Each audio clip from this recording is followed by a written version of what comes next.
নমস্কার বন্ধুরা, কেমন আছেন সবাই? আশা করছি সবাই খুব ভালো আছেন, সুস্থ আছেন। বন্ধুরা, আজকে আরও একটি ভিডিও নিয়ে আপনাদের সামনে উপস্থিত হয়েছি। আজকের ভিডিওতে আমি আপনাদের যে প্ল্যানটি দেখাবো, অর্থাৎ যে বাড়িটি আপনারা এখানে দেখতে পাচ্ছেন, এই বাড়িটি যাদের বাজেট একদম কম বা যারা একটু অল্প বাজেটের মধ্যে বাড়ি বানাতে চান, তাদের জন্য খুবই আদর্শ হতে চলেছে। এখানে যে বাড়িটি আপনারা দেখতে পাচ্ছেন, এই বাড়িটি সম্পূর্ণ তৈরি করা হয়েছে 660 স্কোয়ার ফিটের মধ্যে এই বাড়িটি তৈরি করা হয়েছে। অর্থাৎ এই বাড়িতে যে দৈর্ঘ্যটি আছে সেটি হচ্ছে আপনার 30 ফুট, আর এই বাড়িটির যে প্রস্থটি রয়েছে সেই প্রস্থটি রয়েছে আপনার 22 ফুট। তো এই বাড়িটিতে তৈরি করতে আপনাদের কত খরচা পড়বে, কতগুলি বেডরুম আছে, কোথায় কলম পজিশন, সমস্ত কিছু এই ভিডিওর মাধ্যমে আজকে দেখে নেব। তো চলুন বন্ধুরা, আজকে ভিডিওটি আমরা শুরু করি। তো দেখুন বন্ধুরা, এখানে আপনারা যে বাড়িটি আপনারা দেখতে পাচ্ছেন, এই বাড়িটিতে আমরা টোটালে 2টি বেডরুম দিয়েছি, একটি রান্নাঘর দিয়েছি আর একটি টয়লেট দিয়েছি। এই বাড়িটির যে খরচা পড়বে সমস্ত কিছু আমরা ভিডিও শেষে আলোচনা করছি। তার আগে দেখে নিই এই বাড়িটির যে বেসটি রয়েছে, অর্থাৎ বা যে গ্রাউন্ডটি রয়েছে, গ্রাউন্ড লেভেলে বাড়িটিকে কীরকম কাজ করা হয়েছে। তো দেখুন বন্ধুরা, এখানে আপনারা বেসটি দেখতে পাচ্ছেন বা ভিতটি দেখতে পাচ্ছেন। এখানে আপনাদের যে বাড়িটি রয়েছে, এই বাড়িটিতে আমরা কলম তুলে বাড়িটি বানানোর চেষ্টা করেছি। এখানে টোটাল আমাদের 12টি কলম ব্যবহার করতে হবে। এখানে আপনারা কলমের পজিশনগুলো দেখতে পাচ্ছেন। এখানে আমাদের পিছন দিকে 3টে রয়েছে, মাঝখানে 3টে, তারপরে 3টে, তারপরে 3টে, টোটাল এখানে 12টি কলম আপনারা দেখতে পাচ্ছেন। এবার এই কলমের উপর দিয়ে আমাদের কী হবে, একটা করে বিম যাবে। তো এখানে বিমের সাইজটা আপনারা দেখতে পাচ্ছেন। আউটার সাইডে যে বিমগুলো আমরা ব্যবহার করেছি সেটি হচ্ছে 10 ইঞ্চি বাই 10 ইঞ্চি, আর এখানে প্রত্যেকটি কলমের সাইজও হচ্ছে 10 ইঞ্চি। আর আমাদের বিমের ভিতরে যে বিমগুলি রয়েছে সেগুলো আমরা এখানে 5 ইঞ্চি সাইজের বিম এখানে ব্যবহার করেছি। এখানে আপনারা সামনের দিকে দেখতে পাচ্ছেন একটু ফ্রন্ট এলিভেশনের জন্য আমাদের এখানে যে বিমটি রয়েছে এটা হচ্ছে 5 ইঞ্চি মতো মোটা। এটাকে একটু বাড়িয়ে দেওয়া হয়েছে, 1 ফিট মতো বাড়িয়ে দেওয়া হয়েছে, এটা এলিভেশন তৈরি করার জন্য, যাতে ফ্রন্ট লুকটা দেখতে ভালো লাগে। এবার এই বিমের উপর দিয়ে আমাদের দেওয়াল উঠবে, মেন দেওয়াল। যদি আমরা দেওয়াল তুলি তাহলে আমাদের বাড়িটি ঠিক এরকমভাবে দেখতে লাগবে। এখানে আপনারা দেখতে পাচ্ছেন পজিশনটা। দেখুন, এখানে আমি আপনাকে প্রথমে একটু বোঝানোর চেষ্টা করি। দেখুন, এখানে আমাদের যে ফ্রন্ট যে এরিয়াটা রয়েছে, অর্থাৎ যে গেটটি রয়েছে, এই গেটের যে চওড়াটা, অর্থাৎ গেটটা চওড়া রয়েছে আপনাদের 10 ফিট মতো চওড়া আছে। এখানে যখনই আপনারা গেট দিয়ে এন্ট্রি করবেন, গেট দিয়ে এন্ট্রি করার পরেই আপনাদের এখানে ছাদে ওঠার জন্য একটা সিঁড়ি পেয়ে যাবেন, আর ঠিক তার ডান দিকে আপনারা একটা পেয়ে যাবেন বেডরুম। এখানে যে বেডরুমটা আপনারা দেখতে পাচ্ছেন, বেডরুম নাম্বার 1, এই বেডরুমটির সাইজ হচ্ছে 12 ফিট বাই 10 ফিট। এখানে 10 ফিট বাই 12 ফিটের একটি বেডরুম রাখা হয়েছে।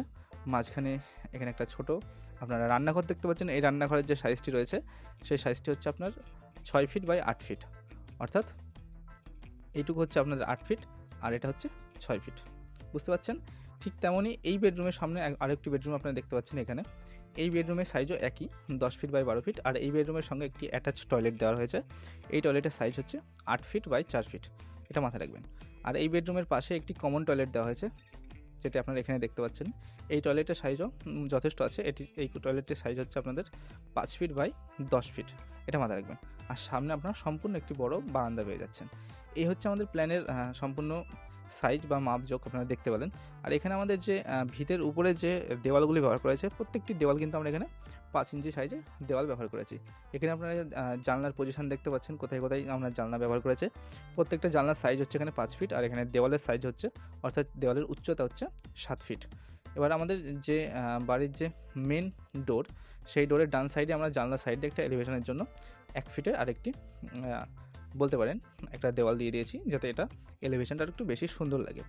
এবার এই বাড়িটিতে যখন আমরা এই দেওয়ালের উপর দিয়ে লিংটন ঢালাই দেবো, লিংটন ঢালাই দেওয়ার পরে আমাদের বাড়িটি ঠিক এরকম লাগবে। এখানে আপনারা দেখতে পাচ্ছেন লিংটন ঢালাই এবং সানসেটের পজিশন। এখানে দেখুন আমাদের যে ফ্রন্ট এরিয়া রয়েছে, এখানে আমরা সম্পূর্ণ 5 ইঞ্চি মোটা ঢালাই দিয়ে আমাদের যে ফ্রন্টের গেটটা রয়েছে সেই গেটটা বানিয়েছি। আর এখানে প্রত্যেকটি জানলার উপরেও আমরা সানসেটটি দিয়ে দিয়েছি। এখানে লিংটনের সাইজ হচ্ছে 5 ইঞ্চি, এটা মাথায় রাখবেন। এবার লিংটনের উপর দিয়ে আমাদের আরও 3 ফিট গাঁথনি উঠবে। 3 ফিট গাঁথনি দেওয়ার পরে দেখুন আমাদের ঘরটা ঠিক এরকম লাগবে। আর এখানে আপনাদেরকে বলে দিই, আমাদের যে ফ্রন্ট গেট থাকবে সেই গেটের নিচে দিয়ে কিন্তু আমাদের সিঁড়িটি উঠবে, এটা আপনারা দেখতে পাচ্ছেন এখানে। আরেকটা জিনিস আপনাকে বলে দিই বন্ধুরা, এখানে আপনারা যদি অ্যাটাচ টয়লেট না তৈরি করেন, তাহলে আপনাদের রান্নাঘরটাকে বড় বানাতে পারেন, অথবা এখানে আপনারা একটি পূজার ঘরও বানাতে পারেন, যদি আপনারা এখানে একটা অ্যাটাচ টয়লেট না বানান। এখানে যেহেতু পার্টির ডিমান্ড ছিল অ্যাটাচ টয়লেট থাকবে একটা, সেই কারণে এখানে আমাদের অ্যাটাচ টয়লেট দিতে হয়েছে। এবার এখানে দেখুন, সিঁড়ি দিয়ে ওঠার পরে আপনাদের এই সাইড দিয়ে আপনাদের যে ছাদে যাওয়ার সিঁড়িটি, সেটা এখান দিয়ে পেয়ে যাবেন। আপনারা চাইলে এবারে এই সিঁড়ির ঘর আর বাইরে যে ফ্রন্ট এলিভেশনের যে ছাদটা রয়েছে, সেই দুটোর মাঝখানে যে দেওয়ালটি রয়েছে, এই দেওয়ালটি চাইলে আপনারা তুলে দিতে পারেন, তাহলে নিচে অনেকটা জায়গা পেয়ে যাবেন। কিন্তু আমি বলবো এটা তুলবেন না, এটা তুললে পারে তাহলে আপনাদের উপরের যে সিঁড়ির ঘরটি থাকবে, আপনাদেরকে দেখাই একটু। এখানে দেখুন, এটা হচ্ছে আপনার দেওয়ালের উপর দিয়ে যে বিমটি আসে সেই বিম আপনারা এখানে দেখতে পাচ্ছেন। এই যে এখানে যে সিঁড়ি ঘরটি থাকবে সেই সিঁড়ি ঘরটি আপনাদের এখান থেকে তুলতে হতে পারে, একদম সামনের থেকে সেই সিঁড়ি ঘরটি বানাতে হতো। সেই কারণে আপনাদেরকে মাঝখানে দেওয়ালটিকে তুলে দেওয়াই ভালো, যাতে আপনাদের সিঁড়ি ঘরটি একটি সুন্দরভাবে তৈরি করা যায় কলমের সাহায্যে। এটা মাথায় রাখবেন। আপনারা চাইলে ওটা ওরকমও করতে পারেন, আপনাকে দেখিয়ে দিয়েছি। সম্পূর্ণ প্ল্যানটি তৈরি করার পর আপনাদের এরকম দেখতে লাগবে জিনিসটি, আপনারা ভিডিওর মাধ্যমে দেখতে পাচ্ছেন। আশা করছি আপনারা বিষয়টি খুব ভালোভাবে বুঝতে পারছেন। যদি আপনাদের বাড়িটি ভালো লাগে তাহলে অবশ্যই একটা কমেন্টে লিখবেন। এবার আপনাদের একটু আলোচনা করি খরচা নিয়ে। এই বাড়িটি আপনাদের টোটাল সম্পূর্ণ এরিয়ার মধ্যে যদি বানান তাহলে 660 স্কোয়ার ফিটের মধ্যে বাড়িটি তৈরি হয়ে যাবে।